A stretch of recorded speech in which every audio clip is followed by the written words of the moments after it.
Bonjour chers frères et sœurs, je suis le frère Hassan Tobi. Bienvenue sur la chaîne Jésus-Christ Elohim, chaîne d'édification chrétienne et de partage de la sainte parole de Dieu. Aujourd'hui, je veux partager un message avec toi, un message qui m'a été inspiré par le Seigneur il y a presque un an de cela. Et le titre de ce message, c'est « Cherche d'abord le royaume de Dieu et sa justice ». Alléluia. Cherche d'abord le royaume de Dieu et sa justice. Le verset que je vais lire, on le connaît tous.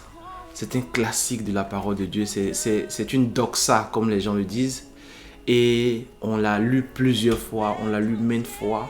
Mais c'est un verset qui a changé ma vie chrétienne et j'espère que ça le sera vraiment pour vous ce matin. Matthieu 6, verset 33. Cherchez premièrement le royaume et la justice de Dieu. Et toutes ces choses vous seront données par-dessus. Et au verset 32, car toutes ces choses, ce sont les païens qui les cherchent. Votre Père céleste sait que vous en avez besoin. Alléluia. Toutes ces choses, votre Père céleste sait que vous en avez besoin. Donc je méditais pendant, j'ai pris un moment de jeûne et de prière et je priais, je cherchais vraiment la voix du Seigneur. Et en lisant ce verset, le Seigneur a ouvert mes yeux. Il a dit, cherchez premièrement le royaume des cieux et sa justice. Et il m'a dit, arrête-toi sur ça. La première question, c'est, est-ce que tu m'as cherché pendant 1 minute? Est-ce que tu penses que depuis que tu es chrétien, tu m'as vraiment cherché pendant 2 jours où tu ne penses qu'à moi, où tout ton esprit, ce n'est que moi, mes intérêts? Est-ce que tu l'as fait pendant 1 semaine, pendant 1 mois, pendant 3 mois, pendant 6 mois? Est-ce que tu l'as fait pendant 1 an? Où tout ton esprit est tourné vers moi? Ça a été une grande claque parce qu'effectivement, je reconnaissais que je n'avais pas cherché Dieu. Je n'avais pas cherché le royaume de Dieu et sa justice. J'entendais parler du royaume de Dieu et sa justice. J'étais chrétien depuis longtemps. Mais je n'étais pas rentré dans un moment où je demandais à connaître que Dieu sans les fioritures qui sont à côté. Sans demander que j'ai du boulot, que mon boulot vraiment soit autre chose. Ce qui est intéressant dans ça, c'est que Dieu connaît notre intention. On peut dire qu'on cherche Dieu devant les hommes, mais Dieu est celui qui sonde les cœurs.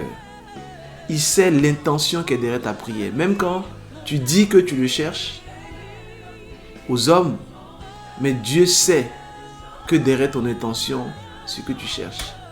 Donc ce que le Seigneur me demandait, c'est que j'abandonne, mais vraiment en réalité, tout ce que je cherchais, tout ce que je voulais qu'il me donne, pour me concentrer que sur lui. Mon frère, ce n'a pas été quelque chose de facile, parce que j'avais des besoins personnels qui étaient là. Mais selon la direction du Saint-Esprit, je devais accepter d'abandonner toutes ces choses que je veux demander, me concentrer que sur lui et lui seul. Lire sa parole, arrêter de lire d'autres livres, arrêter toute distraction par rapport aux réseaux sociaux et vraiment me concentrer sur Dieu. Et à partir de ce moment-là, ma vie chrétienne a commencé à changer.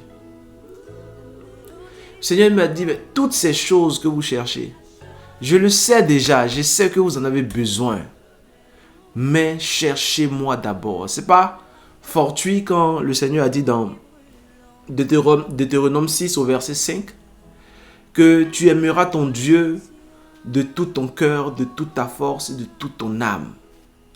Ce n'est pas fortuit quand le Seigneur dit ça. Il faut le chercher lui d'abord. Lui d'abord, avant les choses du monde.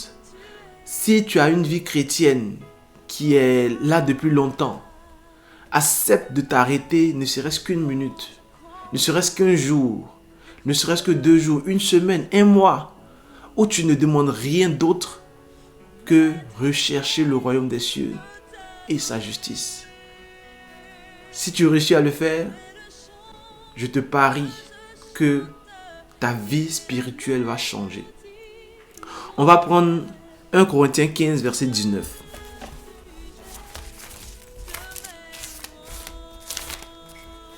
1 Corinthiens 15, verset 19. Et on sera éclairé. 1 Corinthiens 15, verset 19. Si c'est dans cette vie seulement que nous espérons en Christ, nous sommes les plus malheureux des hommes. Alléluia.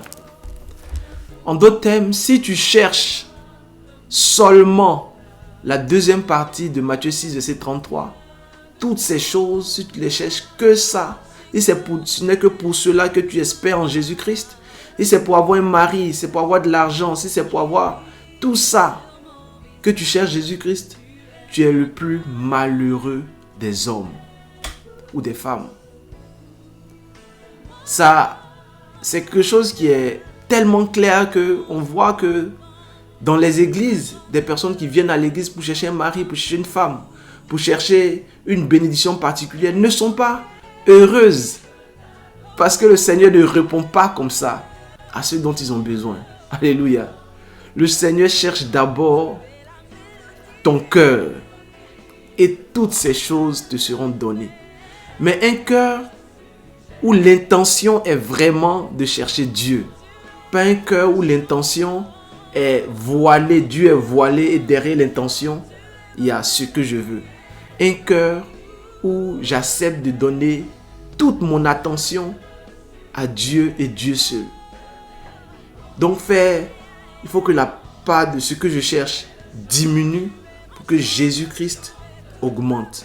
C'est très important. On verra aussi qu'il y a des personnes qui cherchent tellement ces choses qui sont à l'église, elles ne sont pas heureuses. Alléluia. Et Paul le dit si bien. Si c'est dans cette vie seulement que nous espérons en Christ, nous sommes les plus malheureux de tous les hommes. Les plus malheureux de tous les hommes. Cherchons premièrement le royaume des cieux et sa justice. Et tout ce que nous cherchons nous sera donné par-dessus tout. Parce que le Seigneur connaît nos besoins avant même que nous ouvrions la bouche. Même si c'est lui qui a dit que nous devons demander.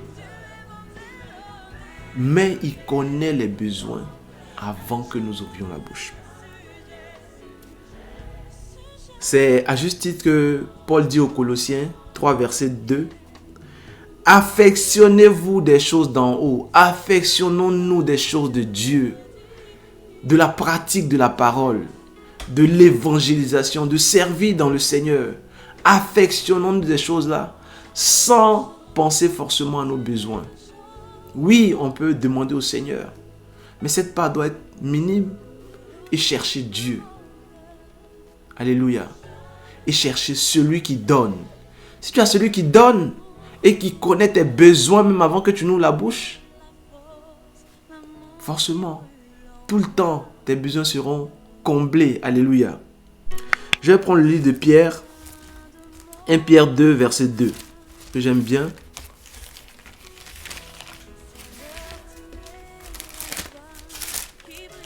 « 1 Pierre 2, verset 2. Désirez comme des enfants nouveau-nés le lait spirituel et pur, afin que vous croissiez pour le salut. » On doit désirer, on doit s'affectionner des choses d'en haut. D'abord, avant de demander. Es-tu sûr, mon frère, que tu affectionnes d'abord les choses d'en haut? Si la réponse est non, agenouille-toi maintenant devant le Seigneur et demande pardon au Seigneur parce que tu étais dans le faux. C'est une question de s'examiner soi-même. Il n'y a personne qui te regarde. Il n'y a personne qui te regarde. Examinez-vous vous-même, dit Paul. Examine-toi toi-même. Sois franc avec toi-même. Est-ce que tu t'affectionnes des choses d'en haut d'abord avant ce que tu cherches. Si c'est dans le sens contraire, tu affectionnes d'abord les choses dont tu as besoin avant Jésus-Christ, remets les choses dans l'ordre et tu verras ta vie spirituelle changer. Le Seigneur te répondra à l'instant où tu t'humilieras devant lui, où tu reconnaîtras que tu as cherché les choses du monde, le matériel, tout ça avant lui. Ou que oui, tu l'as cherché, mais de façon infime, et tu as cherché le monde, les choses, le matériel avant. Alléluia. Si à l'instant, mon frère, tu te sens concerné par cela, après cette vidéo, agenouille-toi et demande pardon au Seigneur. Demande-lui, dis-lui que tu veux t'affectionner des choses d'en haut. Dis-lui que tu veux le lait pur, spirituel, pour grandir pour le salut. Et tu verras la joie. Tu ne seras plus le plus malheureux des hommes. Tu seras le plus heureux des hommes. Parce que le Seigneur lui-même viendra ce matin, en cet instant, se poser dans ton cœur. Tu recevras une paix qui est ineffable, une joie qui est différente. Et ta vie spirituelle, ta vie physique et toutes les choses autour de toi auront un sens. Que le nom du Seigneur soit glorifié. Au nom de Jésus. Amen.